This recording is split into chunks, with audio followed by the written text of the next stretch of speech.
Hallelujah. परमेश्वर को धन्यवाद करते हैं आज के दिन के लिए। उसने हमें जीवित रखा कि हम उसकी महिमा कर सके। हम सब ने मिलकर परमेश्वर की आराधना की। ये समय है जब प्रभु हमसे बात करें। मैं अपने आप को प्रभु जी आपके चरणों में लाता हूँ। खुदा पवित्र आत्मा मेरी सोचों और मेरे विचारों पर आपका गहरा नियंत्रण हो प्रभु जी। और आज जो कुछ आप अपने बच्चों से कहना चाहते हैं प्रभु, जो सिखाना चाहते हैं प्रभु, मेरा इस्तेमाल करें और सिखाएं। मसीह यीशु के नाम से मांगते हैं, आमीन। एक छोटी सी कविता मैं कई बार सुनाता हूं। आज फिर मेरा दिल है कि मैं आप सबको सुनाऊं। गलतियों से जुदा तू भी नहीं मैं भी नहीं, दोनों हैं इंसान खुदा, तू भी नहीं मैं भी नहीं।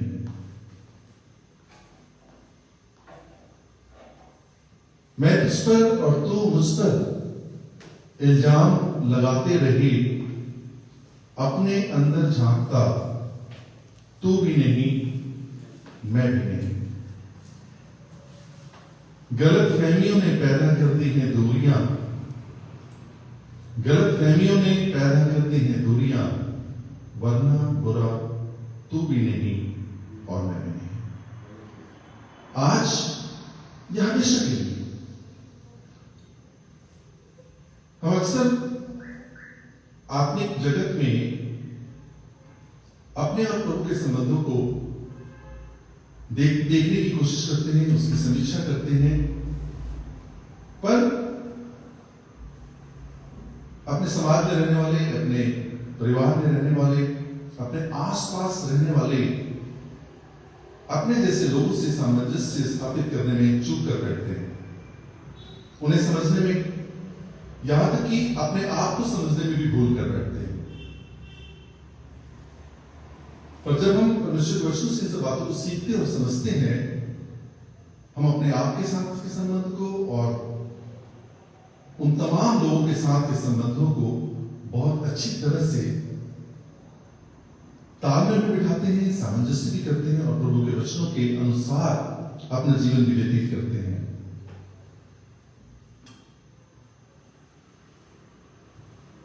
आज खुदा से मुलाकात हुई, थोड़ी ही सही पर बात हुई। मैंने पूछा खुदा से, कैसे हैं ये लोग? खुदा ने कहा, रिश्ता बनाए रखना, बिल्कुल मेरे जैसे हैं ये लोग। हम खुदा के साथ संबंध बनाने के संतुलन में अपने आप को इतना असंतुलित कर लेते हैं कि खुदा के लोगों से संबंध नहीं बना पाते। जबकि खुदा क्या कहते हैं, जब भी आपकी और मेरी मुलाकात होती है और आप लोगों के बारे में पूछते हैं, खुदा कहते हैं इनसे रिश्ता बनाए रखो। कोई भी ऐसा व्यक्ति नहीं जिनसे खुदा रिश्ता तोड़ने की बात करते हैं। और वो ये कहते हैं कि रिश्ता बनाए रखना इन सभी से, क्योंकि ये लोग मेरे जैसे हैं। कैसे एक मनुष्य दूसरे मनुष्यों के साथ तालमेल बनाए, आत्मिकता के दृष्टिकोण से, आज सोचने और समझने की जरूरत है। आइए परमेश्वर के वचन में चलते हैं। गलातियों की पुस्तक उसका 6वां अध्याय, उसका 3रा, 4था और 5वां पद। गलातियों की पुस्तक 6वां अध्याय, 3रा, 4था और 5वां पद। परमेश्वर का वचन कहता है, क्योंकि यदि कोई कुछ ना होने पर भी अपने आप को कुछ समझता है, तो अपने आप को धोखा देता है। पहला स्टेप है, यदि कोई कुछ ना होने पर भी अपने आप को कुछ समझता है, तो अपने आप को धोखा देता है।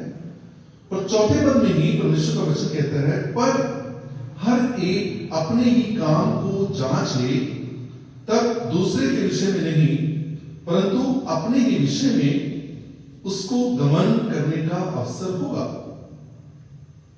और 5वां पद कहता है, क्योंकि हर एक व्यक्ति अपना ही बोझ उठाएगा। आज मनुष्य की तीन दशाओं में है। सबसे पहले इस बात को समझने की जरूरत है कि प्रत्येक व्यक्ति अपना ही बोझ उठाएगा। यदि कोई व्यक्ति अपना प्रतिदिन का क्रूस उठा के मेरे पीछे होना ले, वो व्यक्ति मेरा चेला नहीं है। ये क्रूस प्रतिदिन का हर एक व्यक्ति को अपना उठाना है।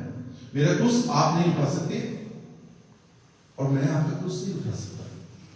हर एक व्यक्ति अपना बोझ उठाएगा। इसलिए उसे जरूरत है अपने आप को समझने की। तीसरे पद में वचन कहता है कि यदि कुछ ना होने पर भी अपने आप को कुछ समझता है तो अपने आप को धोखा देता है। और चौथे में कहते हैं कि अपने आप को समझो। जब तुम अपने आप को समझते हो तो तुम्हें दूसरों के विषय में नहीं, अपने विषय में घमंड करने का अवसर मिलता है। दोनों वचन एक दूसरे को कंट्रास्ट करते, तो नहीं करते, कॉन्ट्राडिक्ट नहीं करते वचन। इनको समझने की जरूरत है। मैं जो कुछ हूं, यदि मुझसे अपने आप को बेहतर समझता हूं तो मैं अपने आप को धोखा देता हूं। यदि कोई व्यक्ति अपने आप को ज्ञानी बनाना चाहे तो मूर्ख बन जाए ताकि ज्ञानी हो जाए। मैं जो कुछ हूं, इंसान के अंदर दो बातें होती हैं। पहला, इंसान अपने आप को जो कुछ वो होता है उससे बेहतर समझता है। रोमियो की पुस्तक उसका 12वां अध्याय उसके 30वें पद में पौलुस कहते हैं कि हर इंसान को अपने आप को वैसा ही समझना चाहिए जैसा वो है। पर मैं कैसे समझूं कि मैं क्या हूं? मैं अपने आप को क्या समझूं? आपका और मेरा अंतर मुझे बताता है कि मैं क्या हूं, परंतु मैं और आप अपने अंदर उनकी आवाज को दबाकर अपने आप को वो समझने लगते हैं जो मैं नहीं हूं। मैं अपने आप को आत्मिक पायदान पर उस लेवल पर अपने आप को खड़ा करने की कोशिश करता हूं जो मैं नहीं हूं। पर इसका मतलब ये नहीं कि मैं किसी तरीके से भी अपने आप को आत्मग्लानि की भावना में लेके आऊं, मैं अपने आप को आत्महीनता के दृष्टिकोण से देखूं, नहीं। परमेश्वर ये कहते हैं कि आप जो है आप अपने आप को समझें और अपने आप को ही समझें। चौथे वचन में ध्यान से सुनने और समझने वाली बात, जो आप हैं आप वो समझे, अपने आप को उससे ज्यादा ना समझे, पर अपने आप को समझना भी बहुत जरूरी है। और जब आप अपने आप को समझते हैं तो आपको ये अवसर मिलता है कि आप अपने ऊपर घमंड करें। पहले वचन में प्रभु चेतावनी देते हैं, घमंड ना करो, अपने को उससे बेहतर मत समझो जो तुम हो। ये घमंड की परिभाषा है। पर दूसरे वचन में वो कहते हैं कि घमंड करो अपने आप पर अपने आप को जांच करो। घमंड करो कि परमेश्वर मुझे क्या दिया है, क्या योग्यताएं दी है, क्या काबिलियत दी है। हम अक्सर क्या करते हैं, हम अपने विषय में नहीं सोचकर दूसरों के विषय में सोचते रहते हैं। वो बातें नकारात्मक भी होती हैं और सकारात्मक भी होती हैं। आप जब तक अपने मस्तिष्क का इस्तेमाल करते हैं, आप कैलकुलेट करो। दिन के जितने भी घंटे आप जागृत अवस्था में होते हो, आप उसका अधिकांश हिस्सा दूसरों के बारे में सोचने में लगाते हैं और उस अधिकांश हिस्से में दूसरों के बारे में नकारात्मक बातें सोचने में लगाते हैं। मैं दोष नहीं कर रहा हूं, मैं एक सच्चाई बता रहा हूं। मैं मानव के स्वभाव की बात कर रहा हूं। प्रभु में चेतावनी देते हैं, दूसरों के बारे में नहीं सोचो, अपने बारे में सोचो। प्रभु कहते हैं कि तू क्यों कहता है अपने भाई से कि आ भाई मैं तेरी आंख में जो छोटा सा कण है उसे निकालूं, जबकि खुद मेरी आंख में लटका है बहुत बड़ा लॉक है लकड़ी का। पहले अपने लॉक को, उस बड़े गट्ठर को अपनी आंख से निकालो, फिर अपने भाई की आंख की तिनकी को निकालने का प्रयास करो। परंतु मैं और आप अपने आप को नहीं जांचते, हम दूसरों को जांचते हैं, और वो भी नकारात्मक दृष्टिकोण में। बहुत थोड़ा सा समय हम बिताते हैं दूसरों की सकारात्मक बातों को देखने में, पर यहां वचन क्या कह रहा है? दूसरों के बारे में नहीं। ऐसा नहीं कि हमें लोगों की प्रशंसा नहीं करनी, लोगों की सराहना नहीं करनी, नेगेटिव नहीं सोचना, उनकी प्रशंसा करनी है, उनकी सराहना करनी है। पर जब हम अपने जीवन का अधिकांश समय या बहुत सारा समय या सारा समय सिर्फ लोगों की आलोचना करने में या लोगों की प्रशंसा करने में लगा देते हैं, तो मैं और आप अपने बारे में सोच ही नहीं पाते। मुझे ना अपनी कमियां का एहसास है, ना मुझे मेरी योग्यताओं का एहसास है। प्रभु कहते हैं अपने आप को जांचो, अपने आप को समझो, और जब तुम अपने आप को समझोगे तो तुम्हें अपने ऊपर घमंड करने का अवसर मिलेगा। कौन हो आप? परमेश्वर ने आपको अपनी सेवा के लिए चुना है। इधर उधर देखने की बजाय अपने आप को देखने की जरूरत है। जब तक आप अपना परिचय अपने आप से नहीं कराते, एक शानदार व्यक्तित्व से आप मिलने से महरूम हो जाते हैं।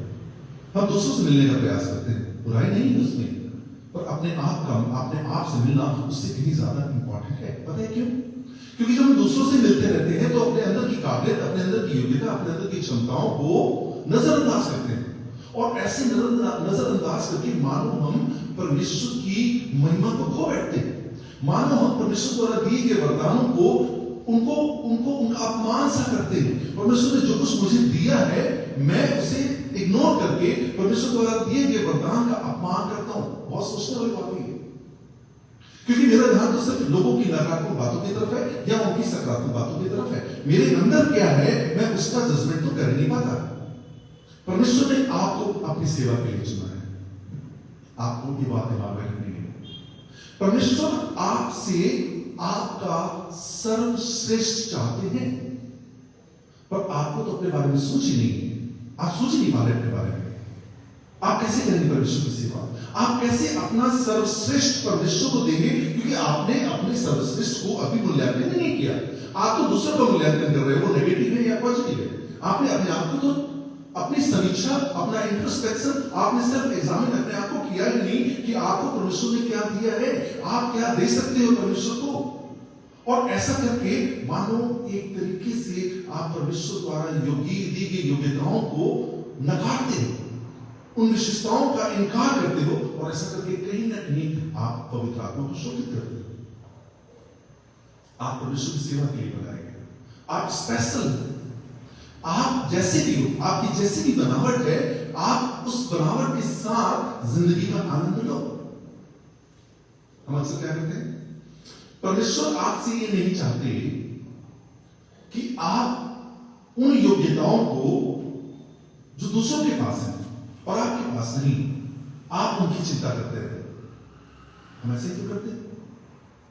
दूसरे के पास क्या योग्यताएं हैं उसकी चिंता होती है, वो मेरे पास क्यों नहीं, दूसरे के पास क्या क्वालिटी है उसके पास है मेरे पास नहीं। हम सिर्फ इन बातों की चिंता करते हैं। नहीं, वो कहते हैं तुम्हारा ध्यान उन योग्यताओं, उन काबिलियत पे होना चाहिए जो तुम्हारे पास है। परमेश्वर के बच्चे कहने का मतलब ये नहीं कि आप दूसरों की काबिलियत को सराहें ना, पर ऐसा ना हो कि जिंदगी व्यर्थ हो जाए, ऐसा ना हो कि आपके खाते में कुछ भी ना जमा हो, आप अपने जीवन की पुस्तक में नाम ही ना लिखवा पाओ। आप प्रभु के पास क्या जाओगे, क्या लेके? उसके पास ये योग्यता थी, प्रभु मेरे पास नहीं थी। उसके पास वचन देने की सामर्थ्य मेरे पास नहीं थी। उसके पास आराधना देने की सामर्थ्य उसका नहीं थी। उसके पास प्रार्थना का अभिषेक था, मेरे पास नहीं था। क्या आप परमेश्वर के पास इस बात को लेके जाओगे? 5 तोड़े वाला कहते हैं कि प्रभु देख, तूने 5 तोड़े दिए, मैंने 5 तोड़े और दिए। प्रभु ने कहा धन्य है अच्छे विश्वास के दास, मैं तुझे बहुत सारी वस्तुओं का अधिकारी बनाऊंगा। 2 तोड़े वाला और 2 तोड़े कमाता है, 1 तोड़े वाला रख देता है उससे। प्रभु कहते हैं तू निकम्मा और दुष्ट है, तेरा स्थान स्वर्ग राज्य के बाहर होगा, जहां दांत पीसना और रोना और कुड़कुड़ाना होगा। हम अपने आप को भी उस दुष्ट दास में शामिल कर लेते हैं जब हम सिर्फ दूसरों के बारे में सोचते हैं, वो नेगेटिव हो या पॉजिटिव। मैंने और आपने इस दृष्टिकोण को परिवर्तित करना है। दोनों अच्छे हैं, वो भी अच्छा है। गलतफहमियों में पैदा कर हो सकते हैं, दुनिया पैदा कर दी हो, अच्छा वो भी है, पर वो अच्छे के साथ मैं भी अच्छा हूं। मैं भी परमेश्वर के परिवार का एक सदस्य हूं। परमेश्वर ने मुझे भी योग्यता और काबिलियत से भरा है। मेरे पास भी नहीं है 10 तोड़े, नहीं है 5, नहीं 2, परंतु 1 तोड़े हैं, और मैंने उस तोड़े का इस्तेमाल परमेश्वर की महिमा के लिए करना है। जब आप परमेश्वर से संतुष्ट होते हैं, आप परमेश्वर की महिमा करते हैं। आप चेक करो, क्या मैं परमेश्वर से संतुष्ट हूं? सबके जीवन में कमियां हैं। यदि सब कुछ आपके जीवन में सही है, यदि आपके जीवन में कोई भी चुनौती नहीं, यदि आपके जीवन में कोई भी चैलेंजेस नहीं, तो परमेश्वर के जन ने कहा है कि आपका रास्ता गलत है। हर एक के जीवन में चैलेंजेस और चुनौतियां हैं, पर क्या आप परमेश्वर से संतुष्ट हो? आप परमेश्वर की महिमा कैसे करोगे? हर वक्त कोई ना कोई चैलेंज, कोई ना कोई चुनौती, कोई ना कोई कमी हर व्यक्ति के जीवन में है।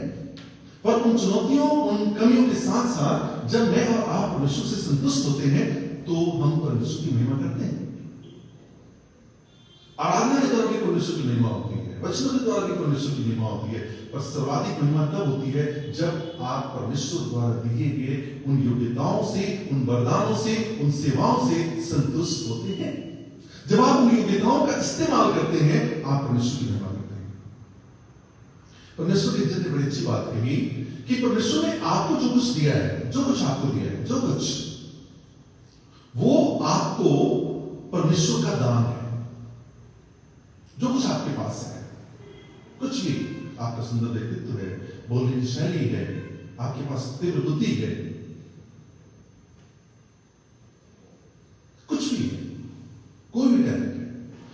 परमेश्वर का आपको दान है।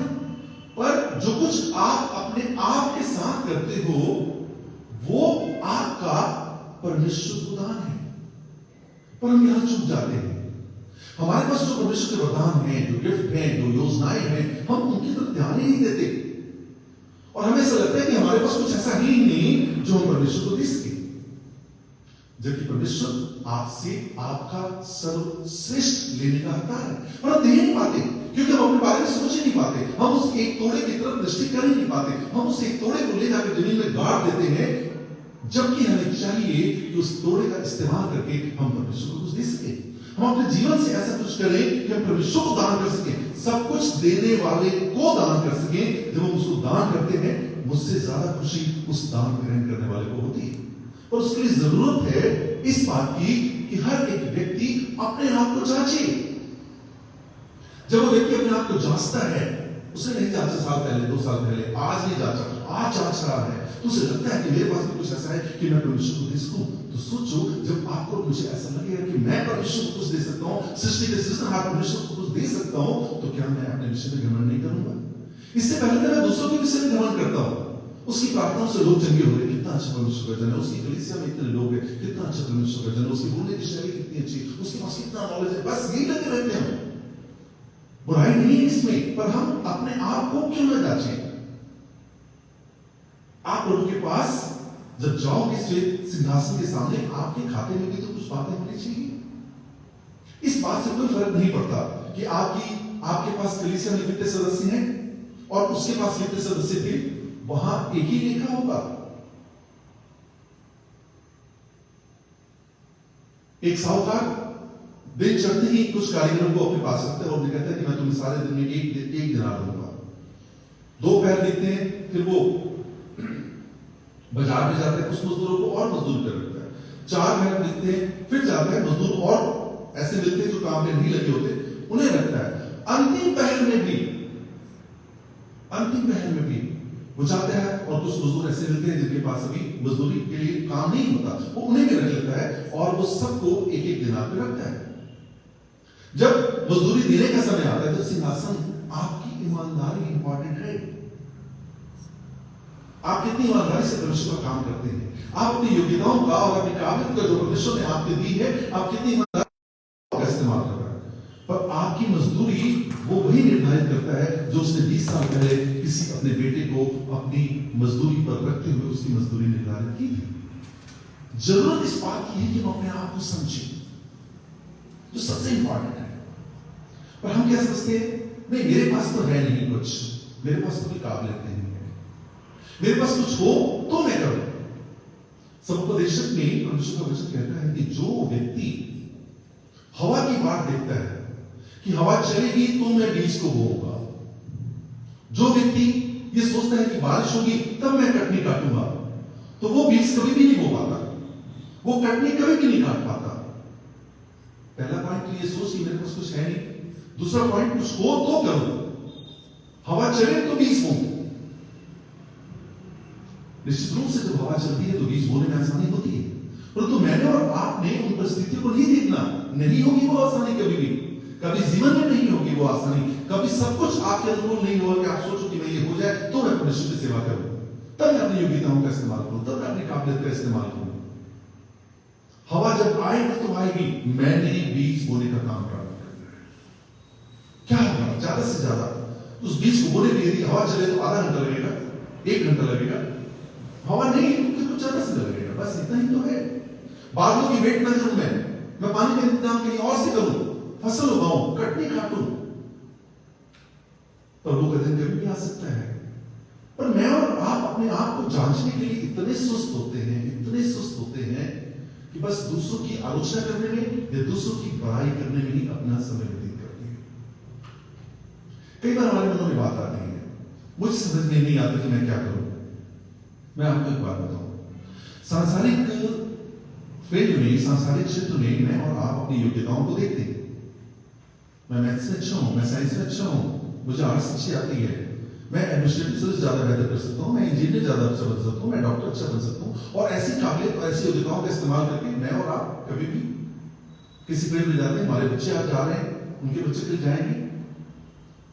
पर आत्मिकता के क्षेत्र में हम अपने इंस्पेक्शन में इतने स्लो हो जाते हैं कि आप चेक करो कितने सालों से मैं और आप प्रभु में हैं। मैं दोष नहीं लगा रहा, अभी तक मैं क्या कर सकता हूं, मेरे अंदर क्या योग्यता है, मैंने इस चीज को देखा ही नहीं।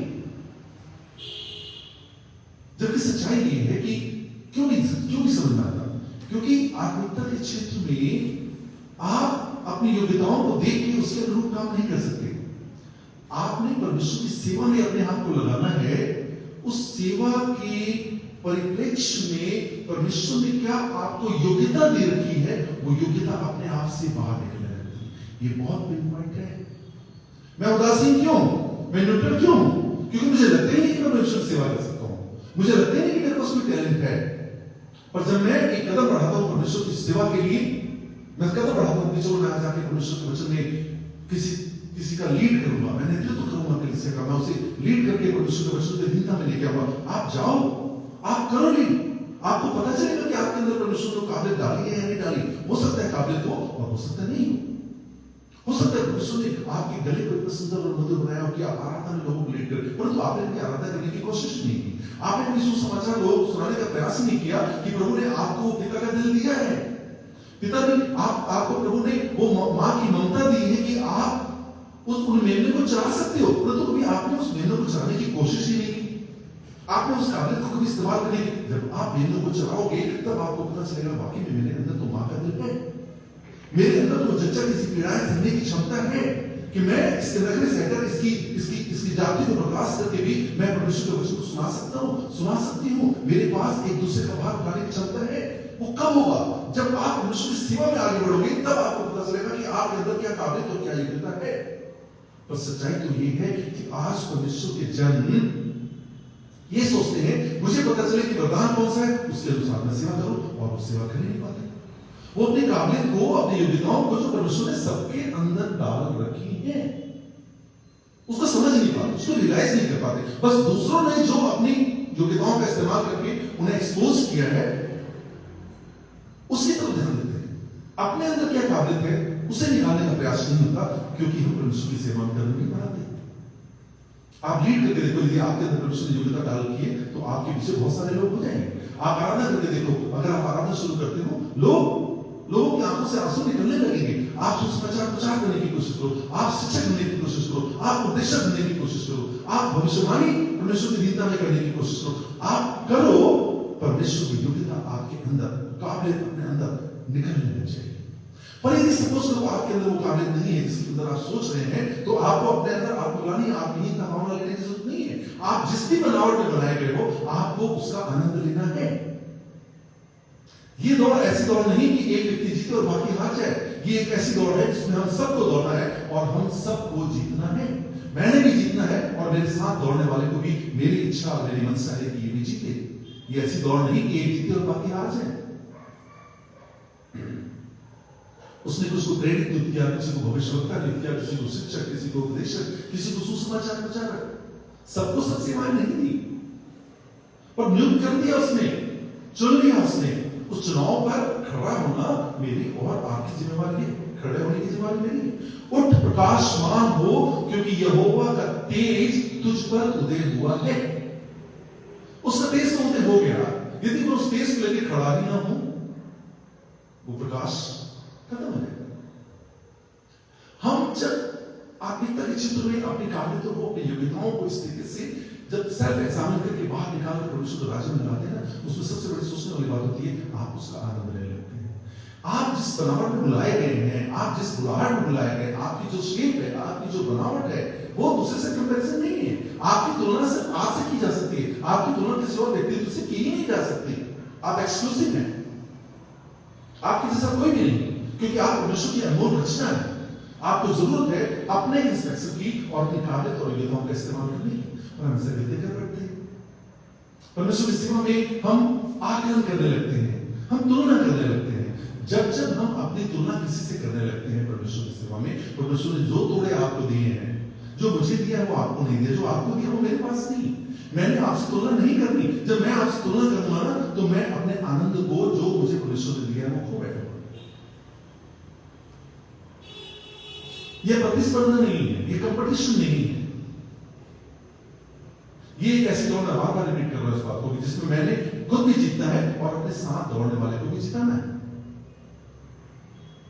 हम सब मसीह की देह की कलीसिया के अलग अलग अंग हैं, सब में एक जैसी क्वालिटी नहीं है, पर जैसे मैं अक्सर कहता हूं कि इस कलीसिया में जो परमेश्वर के परिवार है, कोई भी बेहद महत्वपूर्ण नहीं है और कोई भी महत्वहीन नहीं है। हम से ज्यादातर लोग अपने आप को महत्वहीन समझकर, अपनी समीक्षा नहीं करके अपने आप को परमेश्वर की उन अनमोल उपहारों से वंचित कर रहे हैं। क्या करना है मैंने और आपने? मैंने दूसरों की नेगेटिविटी पर बिल्कुल भी नहीं बोलना, दूसरों की सराहना करने में कोई बुराई नहीं, पर मैंने अपने जीवन की पुस्तक में भी नाम लिखवाना है। प्रभु जब मुझसे कहे कि मेरे बेटे तूने क्या किया, क्योंकि परमेश्वर वचन कहता है हर एक व्यक्ति अपना बोझ उठाएगा। परमेश्वर के सिंहासन के सामने आप किसी और की बातों का जिक्र नहीं कर सकते। वो आपसे पूछेगा तुमने मेरे बेटे के साथ क्या किया? मेरे बेटे ने जो अनंत जीवन तुम्हें देने के लिए मेरे बेटे को मैंने पृथ्वी पर भेजा, तुमने उसके साथ क्या किया, कैसे ग्रहण किया? आप ये नहीं कह सकते कि फलाने ने ऐसा किया तो मैंने ऐसे किया, नहीं, क्योंकि प्रत्येक व्यक्ति अपना बोझ उठाएगा।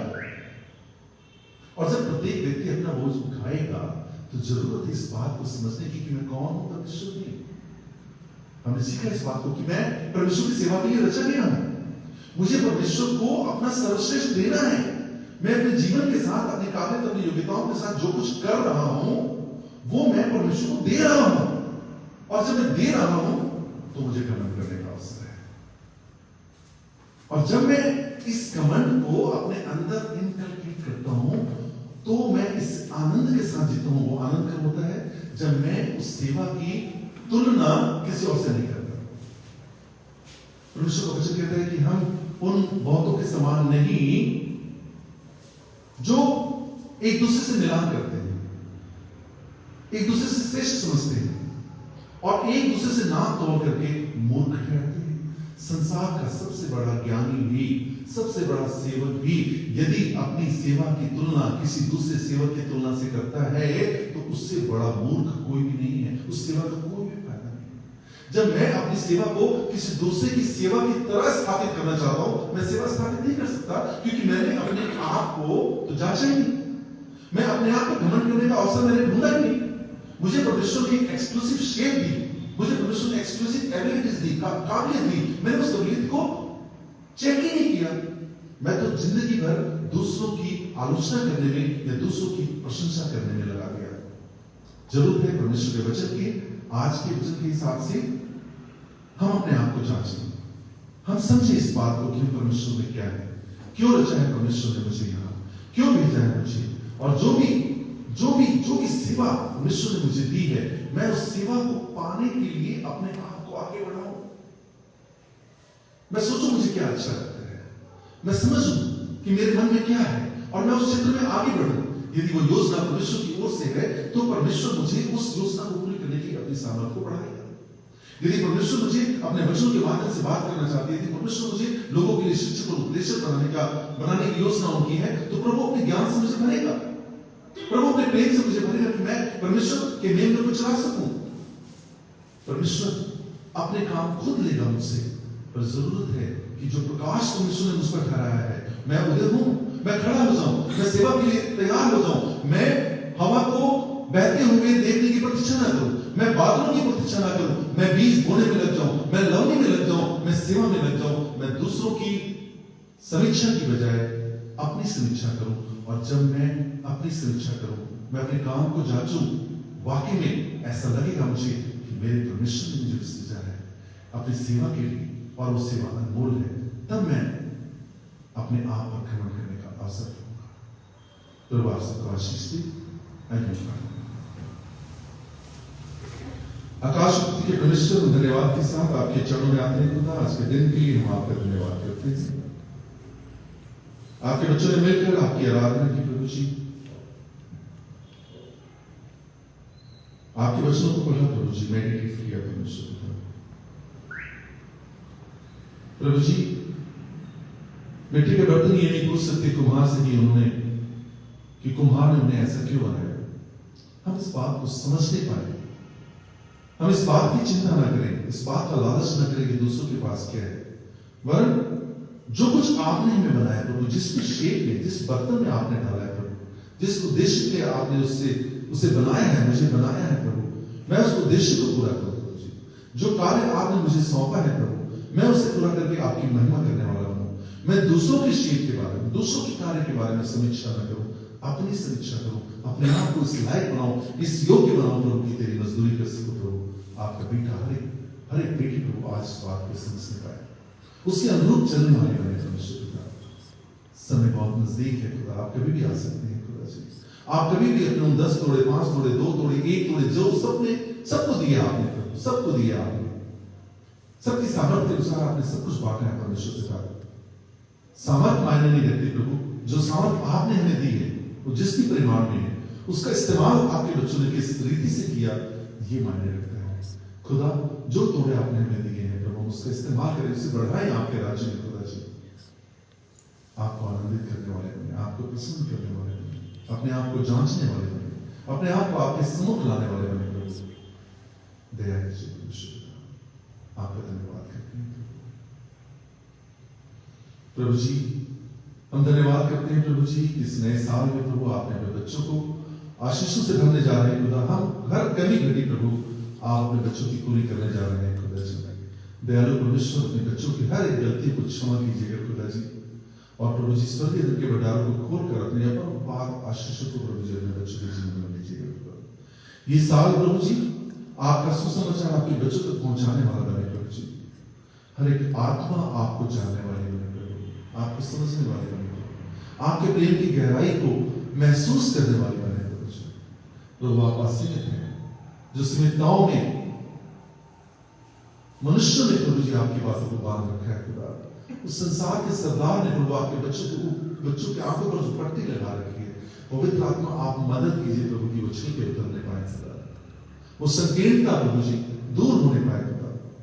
प्रभु आपकी विशालता में होकर हम आपके दीपक बनकर प्रभु आपकी ज्योति को आपके बच्चों तक पहुंचाने वाले हैं प्रभु जी। आपका धन्यवाद करते हैं, मसीह के नाम से मांगते हैं, आमीन। परमेश्वर पिता का प्यार, प्रभु यीशु मसीह का अनुग्रह और पवित्र आत्मा की सहभागिता अब से लेकर सदा तक हम सब की जीवन में रहे, आमीन। हम फिर से मिलेंगे रविवार को सुबह 11 बजे। तब तक के लिए सब कुछ